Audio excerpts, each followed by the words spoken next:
Okay, this, as always, is a time where I come to you and kind of give you a look back and a look forward as to the opportunities that we've accomplished together as a team and what we will accomplish in the next years to come. A brief look back at the last few weeks. First of all, parking and traffic, my favorite topic of always. But again, I really am very pleased with the amount of support that you all have given during a very difficult time. The beginning of school is always difficult, especially when you have the success that we have here, and that causes more and more stress on our infrastructure. So again, I thank you for your patience. All I can tell you for sure is to please continue to monitor the web, where we have daily updates as to the construction schedules and what's going to be happening on an ongoing basis. The construction will begin sometime in October on November, on Hildebrand and Broadway. And so starting in November and for a period of about 16 to 18 months is going to be a very, very difficult time. I would encourage all employees, like most of our students are doing now, is to enter the campus off of 281 entrance. That's the safest, easiest way to enter the campus, or on Broadway. But again, it's going to be a difficult time for all of us, and it's going to require our patience, especially. Again, this year, as always, with our great people that work very hard, we set another enrollment record. This year, our total enrollment is 9,188. Which shows the continued growth of the university. We had an 8.7% increase, which is remarkable in comparison to other institutions. I'm going to show you that next. There only are 4 schools, basically, since 2005 that have showed enrollment growth, and those have been Baylor, UIW, Rice, and Dallas Baptist. So again, we had a great year, not only here, but in comparison to our other institutions of higher learning in Texas. For the 4th year in a row, I'm very proud of this fact. For the 4th year in a row, we have been rated as a great college to work for. We also made the top 10 honor roll again. And again, TCU was the only other school in Texas that made that honor roll. And so we're very pleased about that. Again, we broke ground recently on the east side of San Antonio on something that we really feel is a direct relationship to the mission of the university. We're very pleased with that, with the development of the East Side Clinic. That not only will service optometry, but it will also have facilities there to be able to service pharmacy, physical therapy, nursing, and nutrition. So it's going to be a great asset to the East Side. Again, with very little corporate support. This has mostly been foundation support that we've been able to receive, also money from the county, from the city. But again, it speaks to how ignored the East Side is. And I'm very happy to have a UIW facility there. We have been accepted into the Southland Conference. That'll be official on July 1st of 2013. And again, it's the continued building of the UIW brand. This is part of the branding and part of our continued growth and development as the #1 private college in Texas for our kind of students, which is very important to us. Again, growth equals key term equals access, and that's what we're all about. That story was covered all over the country. You know, if we opened a medical school, we wouldn't get the coverage that we received for going Division I in the Southland Conference. If you look at all of the coverage we received nationally on that announcement. So again, the power of sports in our country. We had the opening of the Debbie and Daddy Sadoff Center for our School of Physical Therapy, an ADSCAS site. And also, it's the first actual visible cooperation between the Christus Healthcare System and UIW, because they are managing the clinic at that site. So it really speaks to it. If you haven't had the opportunity to go to the location, please do. If nothing else, just drive by it. But when you go by it, you'll see the campus of the University of the Incarnate Word. It looks just like if it was a building being built on this campus. Our architects and our staff, Steve Hine especially, did a wonderful job. It really is a nice, beautiful center. And they were very pleased. In fact, that they were so pleased that they have given the university, it's in our legal department right now, but they are giving us another building on the south side of the city, which will be converted into an ADCAP site. It's in the deep southwest side of the city, and they have donated that to the university, or in the process of. And we're also looking at, with them, they have about 10 acres that they're going to give us, which will be off of 1604. And what's the street? Thank you. Between Connor and Judson, and that will be, again, developed as an ADCAP site. You know, we're in Rolling Oaks Mall. That lease is a 5-year lease. We're in year 3 of that lease, so it would give us time to develop it, but it would be right on 1604, and we wouldn't have to lease, we would own, and that also will be a gift from the same family. So they are very, very committed to our faith-based education. Wonderful people. Alan Dreeben and his wife hosted a very wonderful dinner the night of the dedication for them, and lots of other members of the Jewish community. Stanley Rosenberg and Sandra had the event the night before and hosted, again, many members of the community here, of the Jewish community. And it really shows that interfaith development of your university, which I'm very pleased about. Now, if you look, this is a map of the city of San Antonio, and those little red steeples are all of our locations in San Antonio. And you can really see the growth of the university, but not just at one place. Throughout the city, I believe that represents 6 or 7 different council districts that we are in. Again, the strength of your university. We retained the #1 ranking as the of any faith-based university in the country in the graduation of Hispanics. #1, not 2, not 3, #1 of any faith-based university. And that's thanks to all of you, especially the faculty that are here this morning. And we're ranked #3 of all private universities in the country, behind USC and Miami. They're a little bit bigger than us, but behind USC and Miami as the 3rd for the graduation of Hispanic. This year, some mileages that we accomplished. Our endowment surpassed $100 million. Our budget now is close to $200 million and maybe over $200 million at this point. The number of full-time and part-time faculty exceeds 750. Just this fall at my breakfast for new faculty, there were 46 new faculty at that breakfast. I'd like to see another school in the country that could match those numbers. Our iPad initiative continues. Again, we've had it in 2 business classes very successfully, and we'll move that forward even more. So we're very pleased with some of those milestones that we surpassed. The new faculty offices, for those that have not seen them yet, don't go if you're not there. Don't go for about another month. And about another month, we'll have completed all of the work. What we're going to add there is an outdoor deck that will be a sun shaded deck, so that the faculty that are there during the daytime can go out there, have lunch. Students can come up, they can meet individually, so forth and so on. So that'll all be done. And I'll have an open house there for the offices and also for my home at that time, so people can come up and see it with your own eyes. The faculty that are there, I've seen them too much, but I've been there with board members, where I brought some board members to see what we've accomplished there, and I've only heard that they've been very pleased with their space and with especially their views, and it's really spectacular up there. So I'm glad that they're happy, and we accomplished that for about $1.4 million, which is remarkable that we were able to get it done in a 90-day period. And it's really a good use of space for the university. We received 2 large grants just recently, one from the Department of Health and Human Services and one from the Department of Commerce, Economic Development.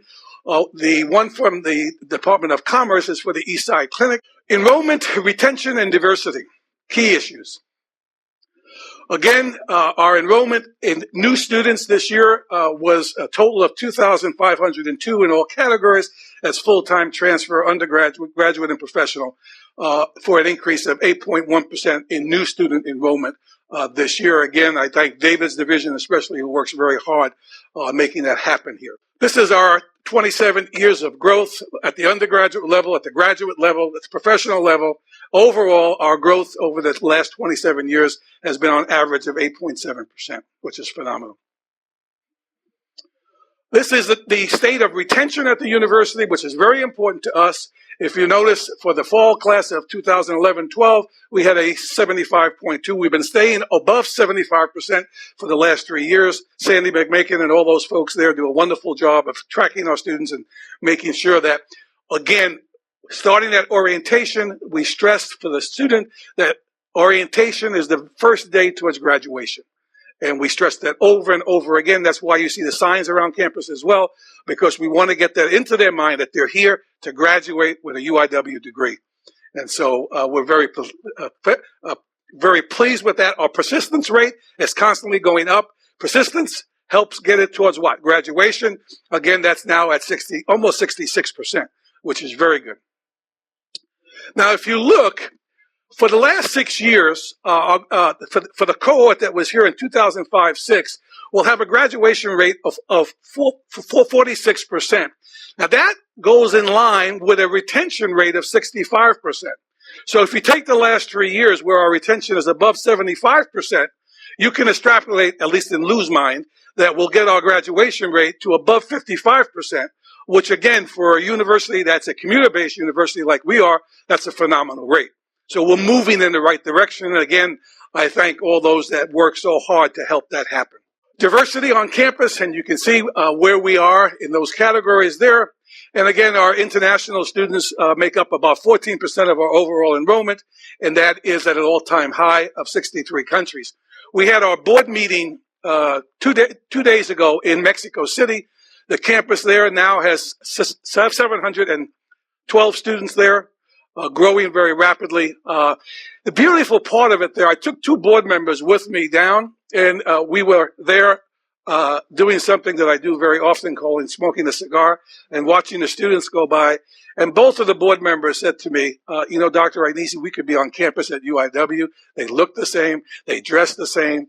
You don't see the kind of stuff that you wouldn't want to see on our campus. And it really speaks very well to what we're doing in Mexico City. And again, our target audience there is the same target audience that we have here, those that would not have the potential of going away to the United States because of cost, middle class to lower middle class students, and they're getting a double degree, a Mexican and a U.S. degree, which is wonderful. So we have the greatest number of Hispanic students of any private university in Texas. UIW is in the state now. UIW is ranked number 4 for Asian Americans, number 4 for Hawaiian Pacific Islanders, number 6 for American Indian, Alaskan Natives, and number 8 of all students of all schools for African American. International. We are presently looking at an opportunity in San Antonio, in Mexico City. That's why the board members, the chair of our finance committee, was there yesterday, Monday, when we went down. And an opportunity there that's been brought to us to acquire a college called Westminster School. This will give you a look of what the school looks like. It's in the most affluent part of the city of Mexico City.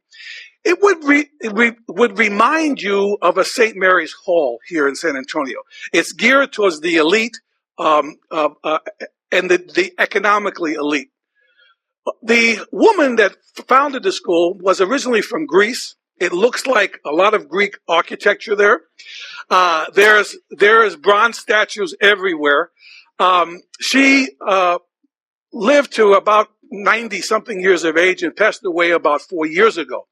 Her son is a medical doctor located here in San Antonio, and her son came to us about 2 years ago. The property there, we have in our lawyers from Mexico, our accountants in Mexico, the property is very, very valuable, in a very valuable area, and could be sold for a lot of money if it was not a school, or could be sold to a for-profit company for a lot of money, but that would take away from the heritage of his mother. So he came to us and said, would you be willing to buy this at a very reasonable price from me and operate it in the manner that it needs to be operated? And so we are investigating that as a possible investment of our endowment that would pay an 8% return back to the university.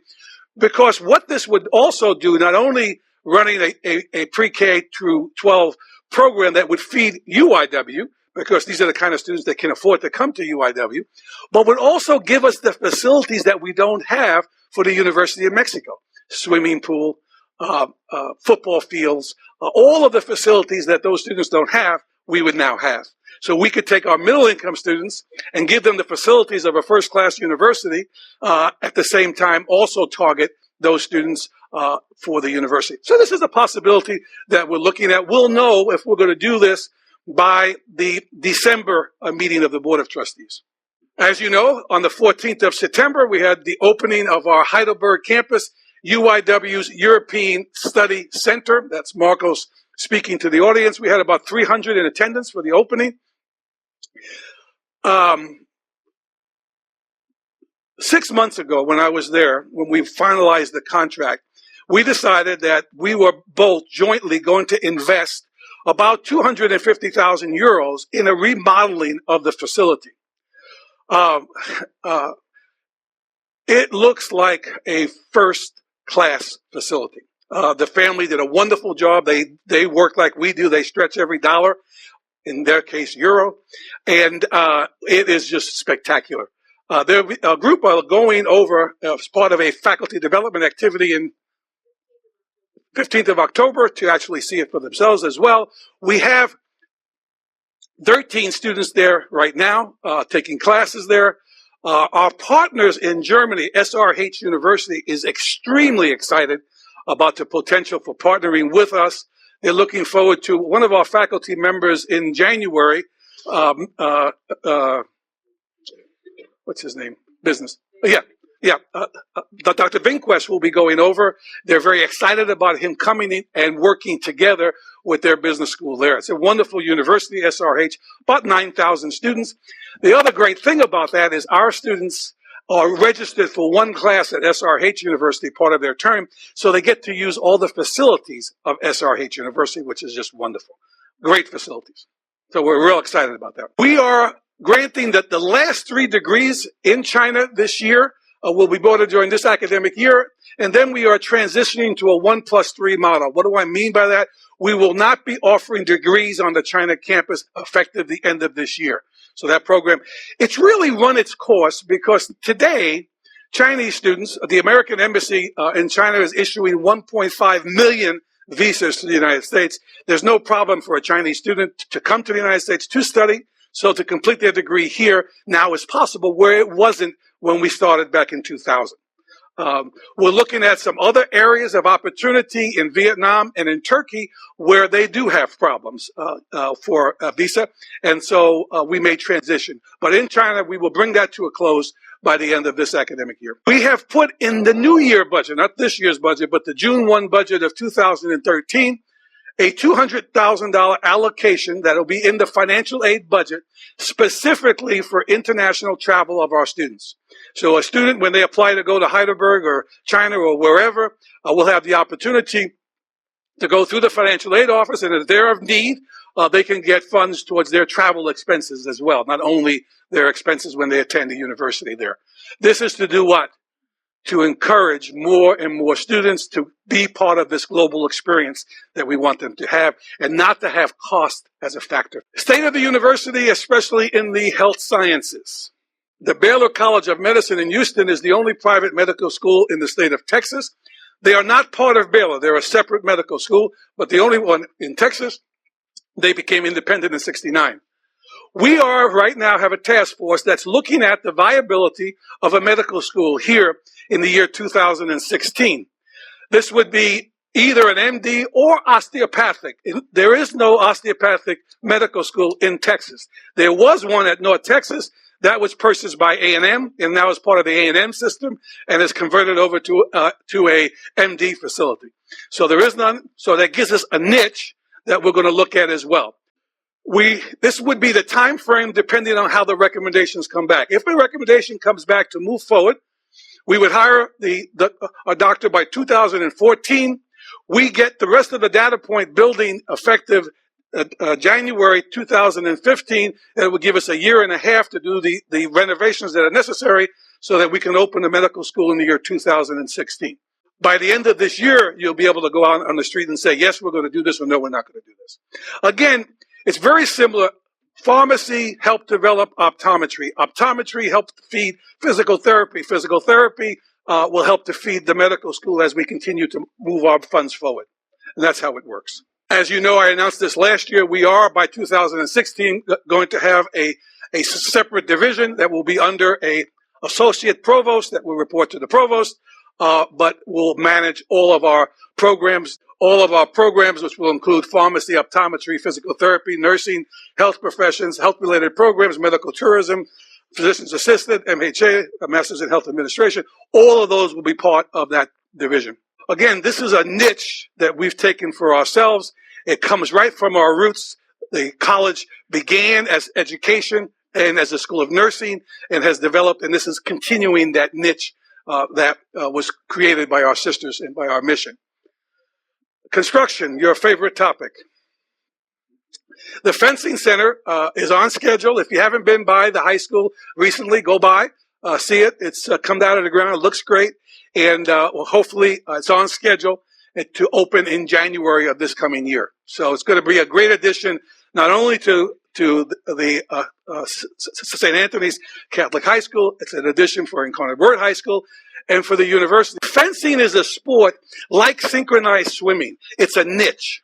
And there's very few schools in the country that have fencing as a sport, and they're mostly located at Ivy League type schools. So like synchronized swimming, that's going to bring a very unique student to the university. And again, it's all about what? Access. If you've come in off of 281, you see the construction in progress. That is being done by the Juris Construction Company, and it's on schedule. That's a parking garage on the base and student housing above. 240 beds, David? 240 beds, and I believe 73 or 83 parking spaces in the garage. So that's on schedule to be done by July 1st. Construction on the Fine Arts Complex will begin. So if you think that you're having a hard time going by Broadway, it's going to get worse. That's also an 18-month project, and we will phase it in. Music building being built first, music faculty relocated into the music building. The Fine Arts Auditorium will be gutted. Fine Arts faculty will be moved into temporary space in the Fine Arts Auditorium. I know they're going to love this. And then we will do the work on the Fine Arts building itself. Get that completed, then move the faculty back into there, and then complete the concert hall. That would be a 640-seat concert hall for music. Also, starting May 1st, the Gorman building will be under construction as we add 5 additional classrooms between May 1st and August 1st. That'll be a 3-month project. And that will, between the offices that are done on the Agnese Sosa and those additional classrooms, will give us the additional facilities that we need for our expanding population. My pot shop is underway. It should be completed sometime in November. Another foundry, the same foundry that has done the 2 bronzes that we have on campus right now, their daughter is a freshman here this year, and the father approached us about the potential of doing a trade for another bronze. And so we are negotiating with them right now. It would be a bronze of a fighting cardinal, and it would be placed over by the football field. Again, it's 8 foot in size. It won't look like that one. A fighting cardinal, not a loving cardinal. Anyway, and it'd be another tradition to begin at the university. The data center will be relocated to the library 2nd floor to make sure that we don't have any water issues when it comes to our data. And so Marshall's been working very hard on that. It's in the part of the library that it previously was used for the DVDs and those things, which now have been put out in the stacks. So that space is available. And that's going to be done when, Marshall? Okay, by January 1, 2013. In our partnership with SAISD to use their convocation center seats between 5,000 and 6,000 people, but the The basketball court was high school size. University size is a little bit bigger. We told them that we would pay for the additional cost to have that be made bigger. And so we will have access to the use of that convocation center for larger games involving the Cardinals. Again, the focus on the Cardinal brand on UIW. The move to Division One in the Southland Conference helps us to increase the visibility of the UIW brand statewide. Again, with positioning the UIW brand with the TCU brand, SMU brand, and Baylor brand, okay, as the brand, but the difference being as being our brand of access to all opportunities to all young people. And so we're very, very much focused on that. In fact, we have contracted with a communications company that will help build our brand and that acronym UIW, not only around the state, but nationally and internationally. We're going to build on SMU, UIW, TCU, UIW, that UIW brand over and over. We have a very good individual that's working together with Vince and Deborah and all the folks that look out for the opportunities for that continued development. Davis area is working with a marketing company, the same company that does UTSA sports, to do our sports as well. That contract is being negotiated as we speak and should be signed within another month. Again, to continue to build the brand and also to increase attendance and so forth, so on and so on. I just saw the coach a few minutes ago as he was walking, as I was coming this way, and I said, "We going to win a game?" And he assured me that we're going to win the game on Saturday. So make sure you're all there. That's against Texas Commerce. Other key items. We are in the process of preparing for another SACS. I thought when I came in 85, I said, they just went through a SACS accreditation. I'm not going to have to worry about that.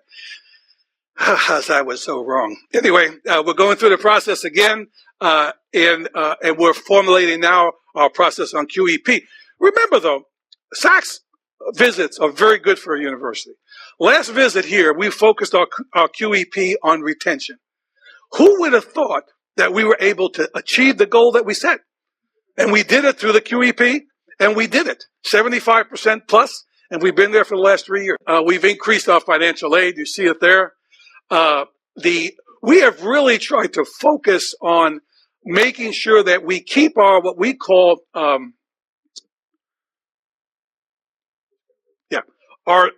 our discount rate below 50%. It had reached a high of 51%. We now have it at about 47%, which is very good. Very, very good. The increases at the public and private universities in Texas have averaged close to 10%, and we've kept our average at 4%. Our default rate right now is around 9%. We have to keep our default rate under 10%.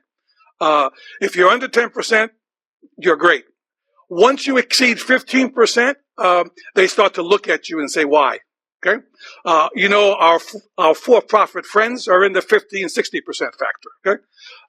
In that area. So again, there's something that we work on. We're constantly looking at opportunities. Again, that comes from inside and outside. And so I would encourage you, if you are thinking of some other opportunities that may be there that we're not aware of, don't let that opportunity die within your ears. Make sure you share it with someone so that we can follow up on it. Commencement, again, will be on December the 16th in the Freeman Coliseum. The procession will start at 1:15. The graduation mass is under flux for this graduation. Sister Walters is looking at having it on Thursday evening of that week, so that both the undergraduates and the graduates that would like to come to the graduation mass could do that. Closing thoughts. I haven't changed a bit, have I?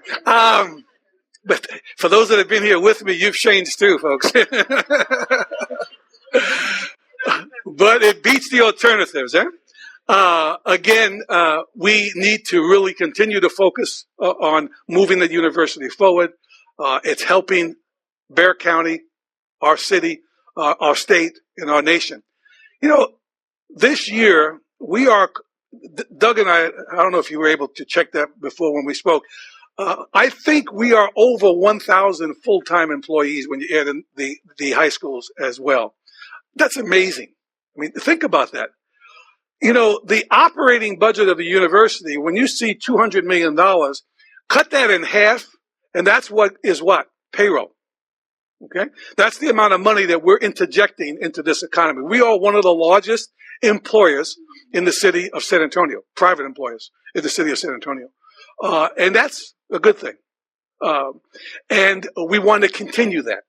And we want to continue that you know that you have a very safe place to work, to prosper, and to really make a positive impact on the young people on a daily basis.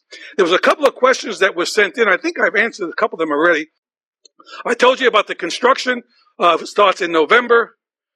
And the commencement week activities, I told you that and was corrected, and we got that right. Any other questions? Yes, Pat. As little as possible, because we battled with them all the way along the way. Our trees are fine.